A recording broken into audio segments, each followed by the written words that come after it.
안녕하세요. 오늘의 책은 우리 아이 주식 부자 만들기라는 제목의 책입니다.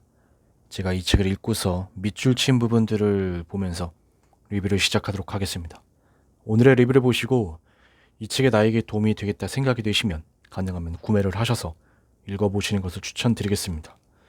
목차입니다. 목차들은 일시정지를 하셔서 더 자세히 보시는 것을 추천드리겠습니다.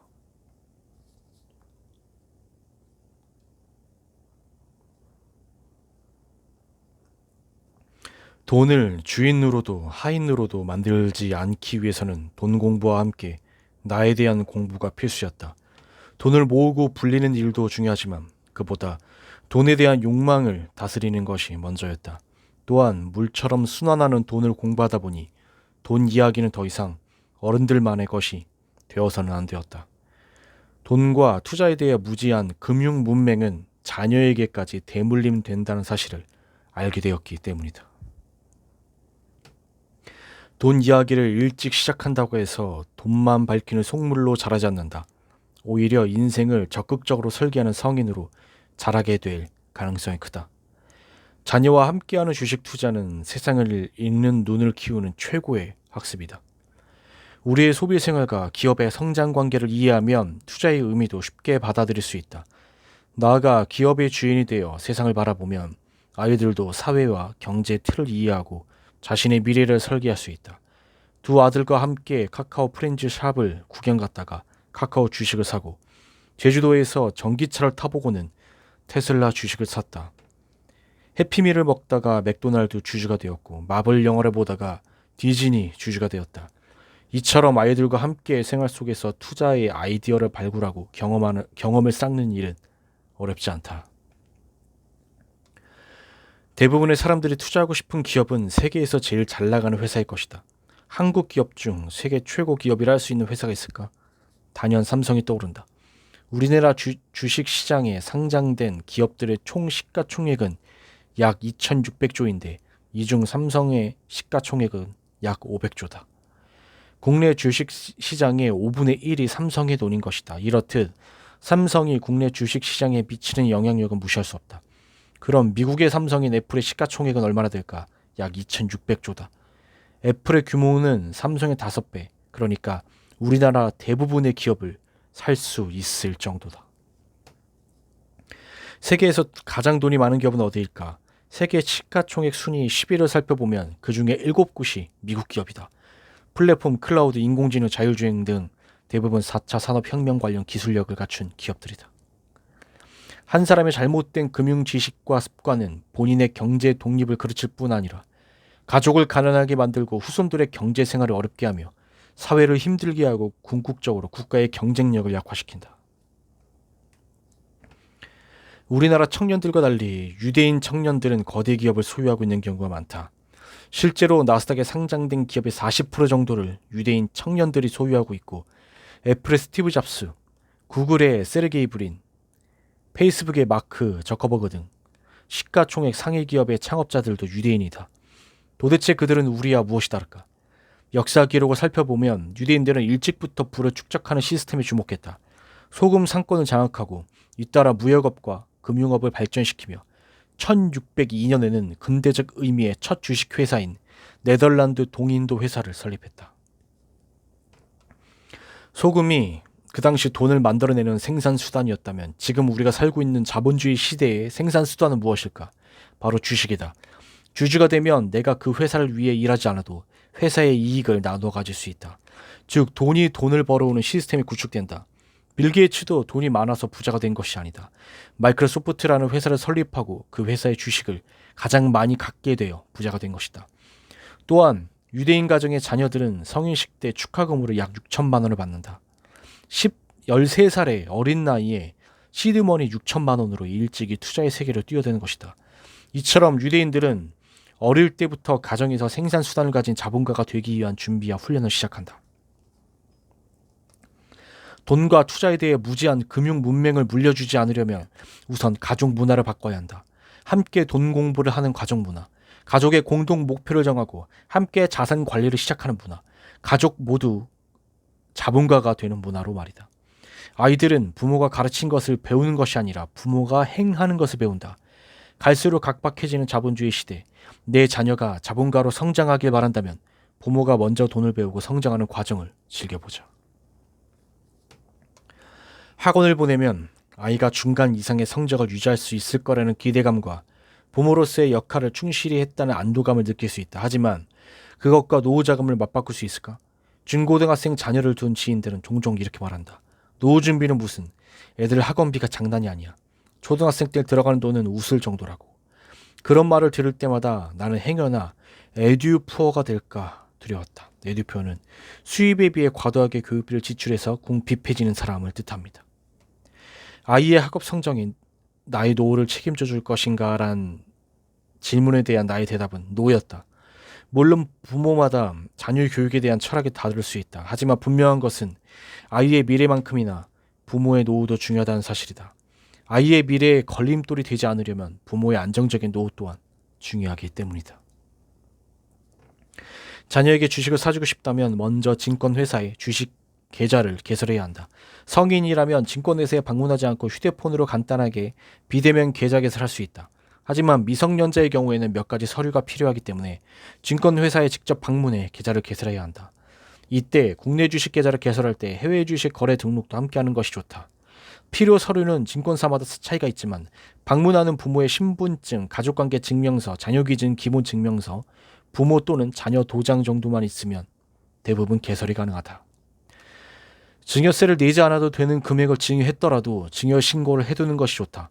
왜냐하면 2천만 원 비과세 혜택은 사용하지 않으면 한도가 사라지기 때문이다. 또한 증여한 돈으로 투자해 훗날 몇십 배의 수익이 난다면 자금 출처를 증빙해야 할 수도 있기에 근거를 마련해두는 차원에서라도 신고는 하는 것이 좋다. 만약 증여 신고를 했다 하더라도 미성년자 자녀의 계좌에서 부모가 잦은 매매를 통해 수익을 발생시켰다면 어린 자녀를 대신해 부모의 판단으로 추가 수익을 낸 것으로 간주해 증여세가 부과될 수 있다. 그러므로 현금 증여 신고는 하되 자녀의 계좌에서 부모가 잦은 매매는 하지 않는 것이 좋다. 세계 1등 기업이라도 그 업종이 앞으로 성장 가능성이 높지 않으면 신중히 고민할 필요가 있다. 예를 들면 다가오는 전기차 시대의 1등 정유회사는 그다지 매력적이지 않을 것이다. 또한 건강에 관한 관심이 많아지는 요즘 시대에 세계 1등 담배 회사도 좋아 보이진 않는다. 미래사의 변화에 주목하며 어떠한 업종이 선두를 지키고 있는지 항상 주목할 필요가 있다.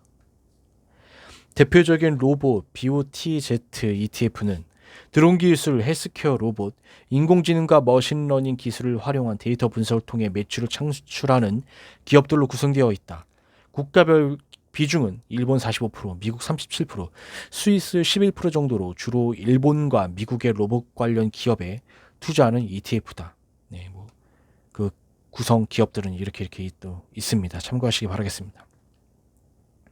HER로 ETF는 게임 개발 및 제작, 스트리밍 서비스, e스포츠 주관 운용, 하드웨어 생산을 하는 기업에 투자하는 ETF다. 국가별 비중은 미국 29%, 일본 25%, 한국 17%, 중국 10%로 전 세계 게임 산업에 투자한다. 또 참고 기업 참고하시기 바라겠습니다. 전 세계 반려동물 관련 기업에 투자하는 PAWZ ETF는 헬스케어 분야가 약 50%를 차지하고 있다. 동물 진단 키트, 의약품, 건강식품 제조, 펫 보안 회사 등에 투자하고 있다. 밑에 내용 참고하시기 바라겠습니다. 만약 부모가 직장에서 연말정산을 하는 경우 자녀 명의로 해외 주식 또는 해외 상장 ETF에 투자해 수익을 실현한 금액이 연 100만 원을 넘는다면 그 해에는 기본공제 대상에서 자녀가 제외된다. 아이의 용돈과 학원비를 모아 투자한 기업 수가 꽤 늘었다. 앞서 말한 바와 같이 아이의 증권계좌에 오래 두어도 안심이 될 만한 기업과 아이가 충분히 알고 있는 기업에 투자하며 현재까지 단 한 번의 매도 없이 보유하고 있다. 이 장에서는 아들에게 사준 주식 종목을 소개해 보려 한다. 자녀와 주식 투자 시 참고용으로만 활용하기를 바라며 특정 종목을 추천하는 의도는 없음을 미리 밝힌다. 아들 볼 주식 1 네이버. 국내 포털 1위 서비스 네이버. 쇼핑과 광고, 간편 결제, 금융 서비스가 가능한 대표 플랫폼이다. 제페토, 웹툰, 브이라이브 등 다양한 컨텐츠 사업으로 글로벌 시장을 확장하고 있으며 네이버 파이낸셜, 네이버 클라우드 등 76개의 회사를 보유한 거대 기업으로 성장하고 있다. 네이버 웹툰은 최근 세계의 최대 웹소설 사이트 와패드를 인수하고 와패드 웹툰 스튜디오를 미국 LA에 설립했다. 두 번째, 카카오. 국내 시장 점유율 1위 메신저 카카오톡은 커머스, 모빌리티, 페이, 게임, 뮤직, 컨텐츠 등 다양한 영역에서 수익을 창출하고 있다. 카카오 엔터테인먼트의 카카오 웹툰은 대만, 태국에 진출하였으며 해외 컨텐츠 플랫폼 타파스와 레디쉬를 인수하여 컨텐츠 사업을 북미 시장으로 확장하고 있다. 카카오 재팬의 피코마가 일본 웹툰 시장 1위를 석권했고 중국의 게임 회사 텐센트와 합작을 통해 포도 만화를 오픈했다. 세 번째, 애플. 전 세계 애플 제품을 사용하는 유저들은 약 7억 명이 넘는다.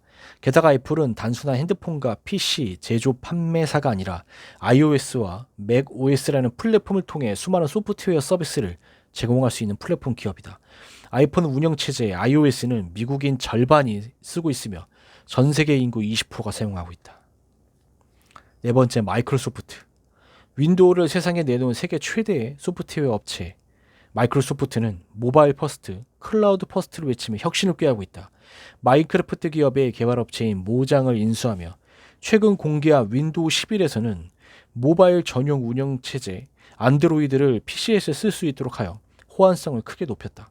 또한 클라우드 사업에 집중하며 전체 매출의 40%의 수익을 내고 있다.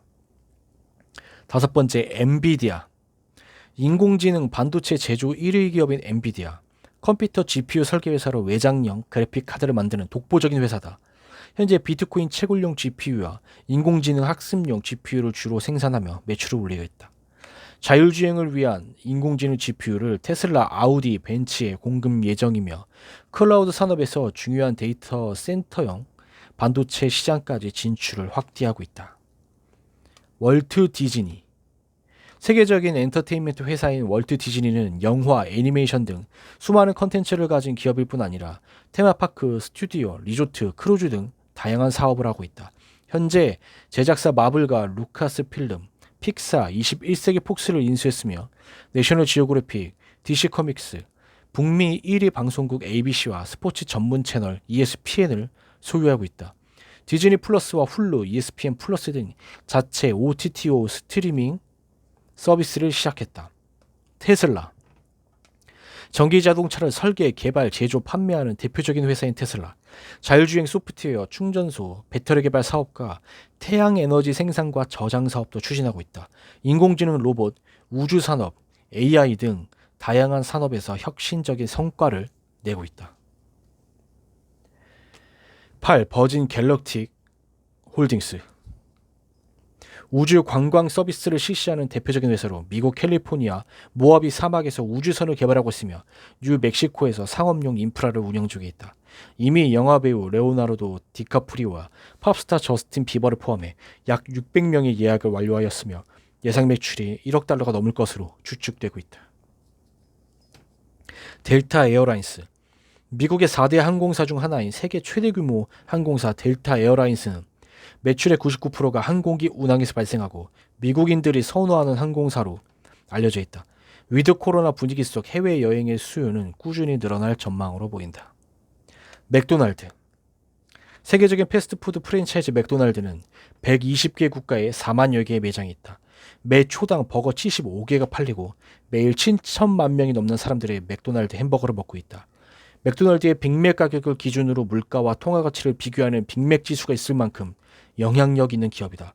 다우존스 지수 30개 기업 중 하나로 배당 또한 꾸준히 증가하고 있다. 아들 보유 ETF, SPY와 QQQ. 내가 어른이 되었을 때 투자한 회사가 망하면 어떡하지라고 걱정하는 아들을 위해 미국에 상장된 대부분의 기업을 담고 있는 ETF도 함께 투자했다. 먼저 SPY ETF는 뉴욕 증권거래소에 상장된 500개 기업을 기준으로 하는 미국 S&P 500 지수를 추종하는 ETF다. 그리고 QQQ ETF는 미국 나스닥에 상장된 기술주 중심의 100개 기업을 구성 종목으로 하는 나스닥 100 지수를 추종하는 ETF다.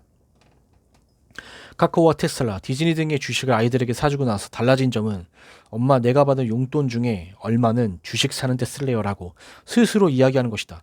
받은 용돈을 모아서 투자하는 기업이 늘어날수록 아이들도 자신의 미래가 한층 더 밝아질 것이라는 기대를 하게 되었다. 혹시 이거를 읽고 이제부터 너의 용돈 절반은 주식 투자를 하는 데 쓸 거야 라고 말하는 부모는 없길 바란다. 아이들과 함께하는 투자는 자연스러운 분위기에서 시작해야 한다. 용돈의 운영 주체는 바로 아이들이다. 강요에 의한 투자는 거부감만 남긴다는 것을 잊지 말자. 자녀의 용돈으로 주식 투자를 시작하기 전에 짚고 넘어가야 할 것이 있다. 아이들에게 용돈을 줄 때 엄마와 아빠는 너를 믿는다. 너의 선택을 존중한다는 뜻을 반드시 전해야 한다. 용돈을 언제 얼마만큼 주는지도 중요하지만 용돈을 주고 어디에 쓰는지 일일이 간섭을 하지 않는 것이 더 중요하다. 5학년과 2학년인 두 아들은 일주일에 각각 3,000원과 1,000원씩 용돈을 받는다. 이건 어디까지나 기본 용돈, 즉 월급으로 비유하자면 기본급에 해당하는 돈이다. 기본 용돈이 학교 앞 문교점의 물가와 다소 차이가 나는 걸 알기에 나는 추가 용돈의 성과급을 별도로 주기로 했다. 예를 들면 심부름을 하고 집안일을 돕거나 동생에게 구구단을 가르쳐주거나 책을 읽어주면 성과급, 즉 추가 용돈을 받을 수 있다. 조금은 야박해 보일 수 있지만 세상에 공짜는 없다라는 이치를 깨닫기 위한 과정이다. 내가 원하는 걸 얻기 위해서는 노력, 인내, 정성을 쏟아야 한다는 것을 알게 해주고 싶었다. 아이들이 첫 용돈을 받으면 그 자리에서 다 쓰는 경우도 있고 잃어버리는 경우도 있다. 용돈을 또 달라고 요구하더라도 일단은 단호하게 거절해보자. 용돈을 받았다면 용돈에 대한 책임을 스스로 져보도록 해야 한다. 자기 통제력과 조절력은 이러한 작은 경험들이 모여서 길러진다. 그러니 엄마들이여, 아이가 아무리 불쌍해 보여도 약해지지 말자. 돈은 인격체이다. 돈은 인격체가 가진 품성을 그대로 갖고 있기 때문에 함부로 대하는 사람에겐 돈이 가지 않는다. 김승호의 책 돈의 속성에 나오는 글이다. 용돈을 주면서 아이들에게 꼭 말해주자. 돈을 함부로 대하는 사람에게는 돈이 모이지 않는단다. 아이들에게 유용한 온라인 경제교육 사이트 주소입니다. 참고하시길 바라겠습니다.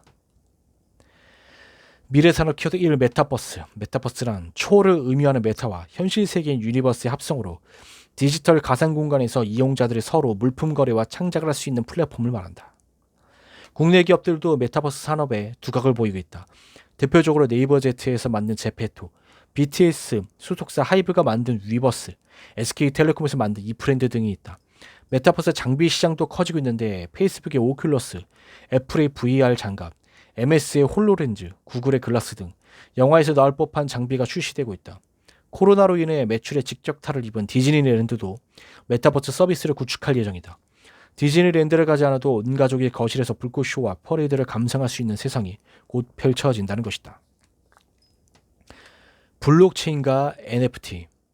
블록체인이란 일종의 정보 저장 기술로 블록 안의 데이터, 즉 거래 내역 등을 저장해서 연결하는 것을 말한다. 블록에 담긴 데이터는 수많은 컴퓨터와 서버에 동시에 복제되어 사슬, 즉 체인처럼 줄줄이 엮인 채 저장된다. 그래서 해커의 공격에 비교적 안전한 편이다. 이처럼 보안성이 뛰어난 것이 특징인 블록체인 기술은 안전한 정보 처리 및 저장이 중요한 서비스의 영향력을 확대하고 있다. 블록체인에서 유통되는 토큰 중 화폐로 쓰이는 것이 비트코인이나 이더리움과 같은 암호화폐라면 가치 있는 진짜를 증명하기 위해 다른 파일과 연결하는 것이 바로 NFT다. NFT는 대체 불가능한 토큰의 약자로 말 그대로 대체되지 않는 토큰, 즉 디지털 인감 도장의 기능을 한다. 헬스케어, 금융, 부동산, 제조업, 물류 산업에서도 블록체인 기술이 활용되어 비용 절감과 투명성을 확보할 수 있게 되었다. UAM, 비행택시, 에어택시, 플라잉카, 드론 택시라고 불리는 UAM은 도심 항공교통의 줄임말이다. UAM을 타면 수용차로 1시간 걸리는 거리를 20분 만에 갈 수 있다. 교통수단으로 UAM이 보편화되면 대도시의 교통체증, 대기오염 문제를 해결할 수 있다. 국내에서는 2025년 상용화를 목표로 현대자동차 그룹과 한화시스템, 한국항공우주산업 등이 연구개발에 힘쓰고 있다. 해외에서는 미국 제너럴모터스, 독일의 포르쉐, 일본 도요타 등의 완성차 업체들과 보잉, 에어버스 같은 항공기업 그리고 모빌리티 서비스 스타트업들이 UAM 개발에 박차를 가하고 있다. 미국의 투자사 모건 스탠리에 따르면 전 세계 UAM 시장 규모는 2020년에 70억 달러에서 2040년 1조 5천억 달러로 성장할 것이라고 전망하고 있다. 하지만 UAM이 상용화되기 위해서는 항공관제 시스템, 통신 시스템, 환승센터, 이착륙작 등 여러 제반 시설이 갖춰져야 할 것이다. 더불어 안전 문제, 자율주행 관련 규제도 함께 마련되어야 할 것이다. 우주항공. 대표적으로 테슬라의 스페이스 X야 아마존의 블루 오리진이 달 착륙선 개발에 도전장을 내밀었다. 우주 산업은 우주관광, 위성통신, 소행성 채굴, 우주 식민지 건설 등 범위를 확장하고 있다. 버진 그룹의 리처드 브랜슨 회장, 아마존 창업자인 제프 베이조스와 같은 억만장자가 우주 여행에 성공하면서 우주 관광은 현실이 되었다.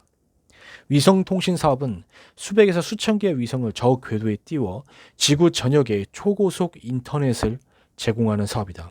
위성 인터넷 공급이 보편화되면 해외여행이나 출장 시에 로밍할 필요가 없고 아마존 정글과 비행 중인 항공기 안에서도 초고속 인터넷이 가능해진다.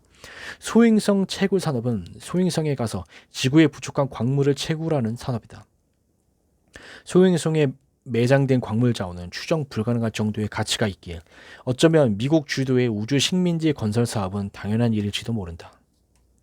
3D 프린팅, 보청기와 의수, 의족의 제작에 사용되는 건 물론 인공심장과 간, 안구 등의 의료산업 개발에도 활용되고 있다. 우주 식민지를 건설할 때도 3D 프린팅 기술이 활용된다. 지구에서 필요한 부품을 보내면 수백억 원의 비용이 들겠지만 3D 프린트를 이용하면 원하는 부품을 그 자리에서 만들 수 있기 때문이다. 2050년까지 화성의 식민지를 건설하겠다는 일론 머스크의 발언은 3D 프린팅 기술력의 발전을 예상했기 때문이 아닐까? 클라우드. 인터넷 세상에서 오고 가는 수많은 정보를 한 곳에 모아두고 필요할 때마다 열람할 수 있는 것이 바로 클라우드 기술이다. 이 클라우드에 쌓인 데이터는 디지털 시대의 금이라 할 만큼 중요해졌다. 클라우드 시장의 주요 증가와 발전 가능성을 앞서 예측한 아마존은 자회사 AWS를 통해 2006년부터 기업 대상 클라우드 구독 서비스를 시작했다. 그 결과 아마존 영업이익의 54%를 차지할 만큼 폭발적인 성장을 이뤄냈다.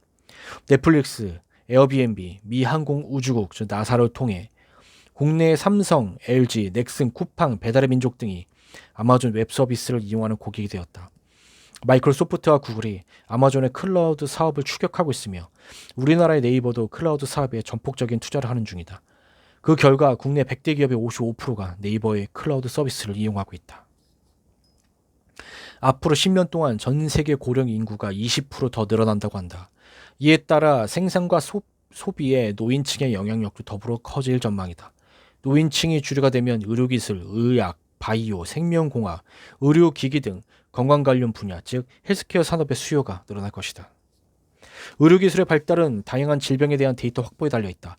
수억 명의 의료 데이터를 하루 만에 축적하는 IT 기업이 의료 산업을 주도할 수밖에 없다. 이미 미국과 일본 등에서는 IT 기술을 접목한 원격 의료 서비스를 실시하고 있다. 우리나라 또한 클라우드에 쌓인 질병 데이터를 기반으로 집에서 의사의 처방을 받고 약을 배송할 수 있는 시스템이 머지않아 상용화될 것이다. 헬스케어 산업에서 두각을 나타내고 있는 IT 기업은 세계 최대 전자상거래 기업인 아마존이다. 아마존 웹 서비스는 환자 의료 데이터를 분석해 질병을 예측하는 프로그램을 개발하고 있다. 세계적인 인공지능 기술을 보유한 구글은 나노봇 분야에서도 한 발 앞서고 있다. 구글은 알약 하나에 혈액세포만한 나노봇 2,000개를 넣어 이를 복용하면 온몸에 퍼진 나노봇들이 구석구석 돌아다니며 질병 정보를 스캔하는 기술을 개발 중이다. 나노봇이 스캔한 질병 정보는 스마트폰으로 전송되고 이에 따라 약물을 투여하거나 세포를 재생시켜 치료한다. 테슬라는 최고 성능의 반도체를 자체 개발하고 약 4억 8천만 개의 입체적인 사진과 영상 학습이 가능한 AI 슈퍼컴퓨터 도조를 개발했다. 자율주행 프로그램의 개선을 위해서는 수억 개의 주행 데이터를 0.001초 만에 빠르게 학습하는 것이 관건이기 때문이다. 일론 머스크는 테슬라는 AI 설계 및 훈련에 관한 세계 최고 수준의 소프트웨어 하드웨어 기술을 탐구하는 기업이 될 것이다 라고 말했다. 이는 전기차 회사를 뛰어넘어 AI를 접목한 모든 분야에 진출할 여력이 있는 회사임을 강조한 셈이다. 심지어 테슬라의 자율주행 기술에다 AI 센서 기술을 접목해 위험한 현장에서 인간을 대신할 휴머노이드 로봇 일명 테슬라 봇을 개발하겠다고 밝히며 테슬라가 세계 최대 로봇 기업으로 거듭날 것이라 말했다. 전기차를 만들다가 갑자기 로봇을 만든다고? 뜬금없다고 생각할 수 있겠지만 사실 자율주행 전기차와 로봇은 닮은 점이 많다. 사물을 보는 눈, 명령을 수행할 팔, 다리, 뇌의 역할을 대신할 칩 등은 로봇 제작은 물론 자율주행 전기차의 필수 기술이다. AI 기술을 확보한 기업만이 미래 산업의 주인이 될 수 있다. 빅데이터를 활용한 자체 AI 기술력을 확보하고 있지 않으면 구글, 마이크로소프트, 테슬라 등의 글로벌 기업의 지배를 받기 쉽기 때문이다. 네, 제가 준비한 리뷰는 여기까지입니다. 어떻게 하면 좀 아이들과 주식 이야기를 자연스럽게 할 수 있을지 많은 노하우들이 담겨 있습니다.